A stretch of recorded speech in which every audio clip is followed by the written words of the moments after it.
ಕಳೆದ ಹಲವಾರು ದಿನಗಳಿಂದ ಧರ್ಮಸ್ಥಳದ ಶ್ರೀ ಕ್ಷೇತ್ರದ ಬಗ್ಗೆ ಆಗಿರತಕ್ಕಂಥ ಅಪಮಾನ ಹಾಗೂ ಹಲವಾರು ಅನುಮಾನಗಳಿಗೆ ಎಡೆ ಮಾಡಿಕೊಡ್ತಕ್ಕಂಥದ್ದಕ್ಕೆ ಸರ್ಕಾರ ತನ್ನ ನಡೆಗಳು ಯಾವ ರೀತಿ ಹೆಜ್ಜೆಯನ್ನು ಇಟ್ಟಿದೆ ಅಂತಕ್ಕಂಥದ್ದನ್ನು ನಾವೆಲ್ಲರೂ ಕೂಡ ನೋಡ್ಕೊಂಡು ಬಂದಿದ್ದೇವೆ. SIT ಅಂತಕ್ಕಂಥದ್ದು ಧರ್ಮಸ್ಥಳದ ವಿಚಾರವಾಗಿ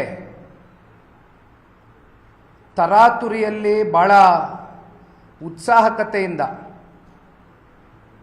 ಅನೇಕ ಪ್ರಕರಣಗಳಲ್ಲಿ SITಯನ್ನು ರಾಜ್ಯ ಸರ್ಕಾರ ಕಳೆದ 2 ವರ್ಷದಿಂದ ನಿರ್ಭೀತ, ನಿಷ್ಪಕ್ಷಪಾತ, ವಿಶ್ವಾಸಾರ್ಹ ಸುದ್ದಿಗಳಿಗೆ ಹೆಸರಾಗಿರುವ ನ್ಯೂಸ್ 18 ಕನ್ನಡ ಈಗ ಆಪ್ನಲ್ಲೂ ಲಭ್ಯವಿದೆ. ದಯವಿಟ್ಟು ಇಲ್ಲಿರುವ QR ಕೋಡ್ನ ಸ್ಕ್ಯಾನ್ ಮಾಡಿಕೊಂಡು ಆಪ್ ಡೌನ್ಲೋಡ್ ಮಾಡೋದಕ್ಕೆ ಮರಿಬೇಡಿ. ನಿಮ್ಮ ಬೆಂಬಲ ಹೀಗೆ ಸದಾ ನಮ್ಮೊಂದಿಗಿರಲಿ. ಧನ್ಯವಾದ. ಅದರ ಆಳ ಅಗಲವನ್ನು ಅರ್ಥ ಮಾಡ್ಕೊಳ್ತೀರಾ? ಅತ್ಯಂತ ತರಾತುರಿಯಲ್ಲಿ SITಯನ್ನು ರಚನೆ ಮಾಡಿರ್ತಕ್ಕಂಥದ್ದು ಹಲವಾರು ನಿದರ್ಶನಗಳು ನಮ್ಮ ಕಣ್ಮುಂದೆ ಇದೆ. ಆದರೆ ಧರ್ಮಸ್ಥಳದ ವಿಚಾರವಾಗಿ ಒಂದು ಸಂಘಟಿತ ಮತ್ತು ವ್ಯವಸ್ಥಿತವಾದಂಥ ಒಂದು ಪಿತೂರಿ ಮುನ್ನೆಲೆಗೆ ಬಂದಿರತಕ್ಕಂಥದ್ದು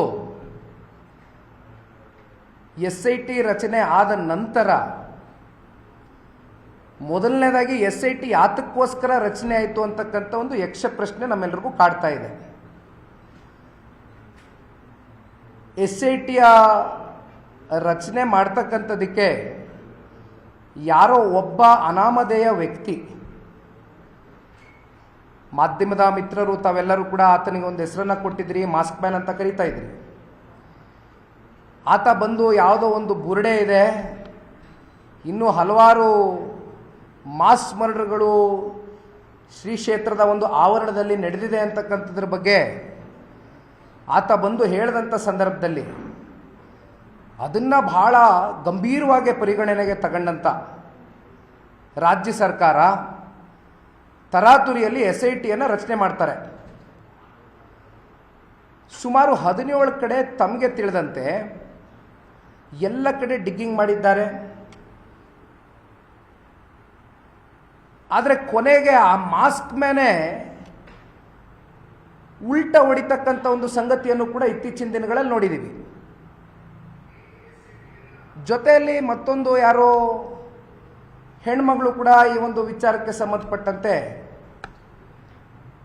ಅವರು ಕೂಡ ಮಾತನಾಡಿದರು.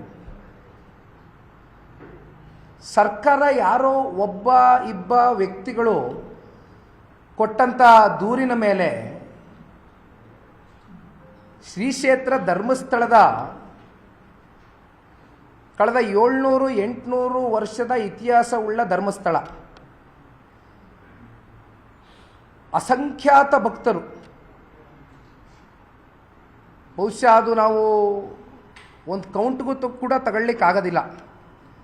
ಅಷ್ಟು ದೊಡ್ಡ ಮಟ್ಟದ ಕೋಟ್ಯಾಂತರ ಭಕ್ತರು ಪ್ರತಿ ವರ್ಷ ಧರ್ಮಸ್ಥಳ ಶ್ರೀ ಕ್ಷೇತ್ರಕ್ಕೆ ಹೋಗ್ತಕ್ಕಂಥದ್ದನ್ನ ನಾವೇನು ನೋಡಿದ್ದೇವೆ. ಕೋಟ್ಯಾಂತರ ಭಕ್ತರಲ್ಲಿ ನಾನು ಕೂಡ ಒಬ್ಬ. ಪ್ರತಿ ವರ್ಷ ನನ್ನ ಬಾಲ್ಯದಿಂದನೂ ಕೂಡ ನನ್ನ ಕುಟುಂಬದ ಸಮೇತವಾಗಿ ನಿರಂತರವಾಗಿ ಧರ್ಮಸ್ಥಳಕ್ಕೆ ಹೋಗ್ತಾ ಇದ್ದೇನೆ. ಧರ್ಮಸ್ಥಳ ಅಂದರೆ ಧರ್ಮ, ನ್ಯಾಯ, ಸತ್ಯಕ್ಕೆ ಹೆಸರಾಗಿರ್ತಕ್ಕಂಥದ್ದು ಧರ್ಮಸ್ಥಳ. ಮತ್ತೊಂದು ಅದರ ಸತ್ಯದ ಒಂದು ಧರ್ಮದ ಹಾಗೂ ನ್ಯಾಯದ ಮುಖವೇ ಧರ್ಮಸ್ಥಳದ ಮಂಜುನಾಥ ಸ್ವಾಮಿ ಮತ್ತು ಅಣ್ಣಪ್ಪ ಸ್ವಾಮಿ. ಇಂಥ ಒಂದು ಶ್ರೀ ಕ್ಷೇತ್ರದ ಬಗ್ಗೆ ರಾಜ್ಯ ಸರ್ಕಾರ ನಡ್ಕೊಂಡಿರ್ತಕ್ಕಂಥ ರೀತಿ,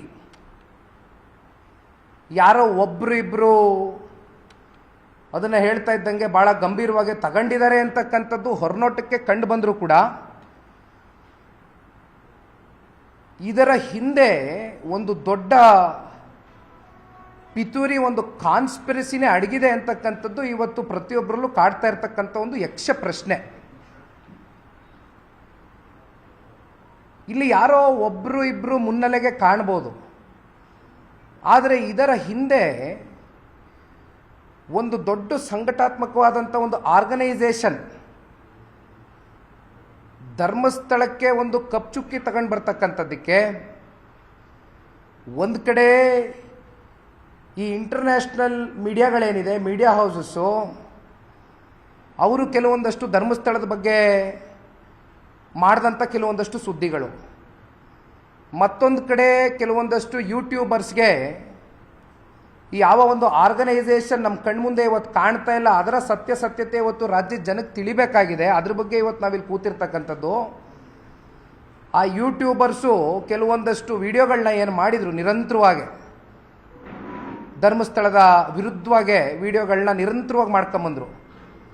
ಜೊತೆಗೆ ಕೆಲವೊಂದಷ್ಟು ಇಂಟರ್ನ್ಯಾಷನಲ್ ಮೀಡಿಯಾ ಹೌಸಸ್ಗೂ ಕೂಡ ಈ ಹಿಂದೆ ನಿಂತು ಫಂಡನ್ನು ಮಾಡಿದಂಥ ಆ ಆರ್ಗನೈಸೇಷನ್ ಯಾವುದು ಅಂತಕ್ಕಂಥದ್ದನ್ನ ಇವತ್ತು ರಾಜ್ಯದ ಜನತೆ ಮುಂದೆ ತನಿಖೆ ಮೂಲಕವೇ ಇದು ಹೊರಗಡೆ ಬರಬೇಕಾಗಿದೆ. ನಿರ್ಭೀತ, ನಿಷ್ಪಕ್ಷಪಾತ, ವಿಶ್ವಾಸಾರ್ಹ ಸುದ್ದಿಗಳಿಗೆ ಹೆಸರಾಗಿರುವ ನ್ಯೂಸ್ 18 ಕನ್ನಡ ಈಗ ಆಪ್ನಲ್ಲೂ ಲಭ್ಯವಿದೆ. ದಯವಿಟ್ಟು ಇಲ್ಲಿರುವ QR ಕೋಡ್ನ ಸ್ಕ್ಯಾನ್ ಮಾಡಿಕೊಂಡು ಆಪ್ ಡೌನ್ಲೋಡ್ ಮಾಡೋದಕ್ಕೆ ಮರಿಬೇಡಿ. ನಿಮ್ಮ ಬೆಂಬಲ ಹೀಗೆ ಸದಾ ನಮ್ಮೊಂದಿಗಿರಲಿ. ಧನ್ಯವಾದ.